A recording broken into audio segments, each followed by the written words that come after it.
Saudara-saudara yang terkasih, selamat pagi.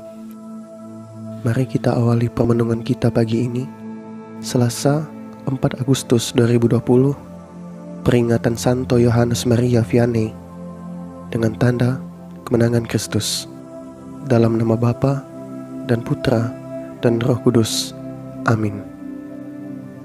Pada pagi ini, kita akan mendengarkan renungan dari Pastor Cornelius Kulikeban MSC dengan tema pelajaran baru. Matius bab 15 ayat 1-2 dilanjutkan dengan ayat 10-14.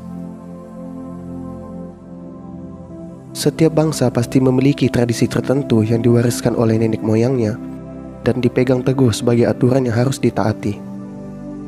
Demikianlah dalam konteks tradisi bangsa Yahudi. Makan tanpa membasuh tangan adalah najis dan melanggar aturan adat istiadat. Itulah yang menjadi pertanyaan orang Farisi dan ahli Taurat kepada Yesus. Mengapa murid-muridmu melanggar adat istiadat nenek moyang? Mereka tidak membasuh tangan sebelum makan. Matius bab 15 ayat 2. Bagi orang Farisi dan ahli Taurat, makan tanpa membasuh tangan adalah najis. Terhadap pandangan yang demikian, Yesus memberikan sebuah pemahaman baru bagi orang banyak dengan mengatakan, dengar dan camkanlah.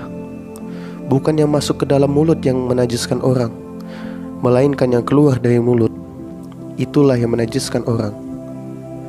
Matius bab 15 ayat 11. Yesus memberikan sebuah pelajaran baru dan mengubah cara pandang banyak orang bahwa yang membuat kita najis dan yang menjauhkan kita dari Tuhan adalah sesuatu yang keluar dari mulut kita. Artinya, setiap kata yang terucap dari mulut kita dan yang melukai orang lain, caci maki, hujatan, ancaman, itu semua menajiskan kita. Dengan cara ini, Yesus mengkritik para pemuka agama yang selalu menilai orang hanya dengan kacamata aturan, bukan kacamata ketulusan. Bahkan Yesus dengan keras mengkritik pemuka agama seperti ini sebagai tanaman yang tidak ditanam oleh Tuhan dan sebagai orang buta. Kepada para rasulnya, Yesus berkata tentang orang Farisi dan ahli Taurat, biarkanlah mereka itu. Mereka orang buta yang menuntun orang buta. Matius bab 15 ayat 14. Saat kita tidak menyadari diri sebagai orang yang memiliki kelemahan, kita bagaikan orang buta. Kita bercermin pada Sang Sabda yang mengatakan, setiap tanaman yang tidak ditanam oleh Bapakku yang di surga akan dicabut dengan akar-akarnya. Matius bab 15 ayat 13. Jangan gegabah menilai orang sebagai yang najis jika kita sendiri pun belum sempurna. Salam Cornovum, hati baru.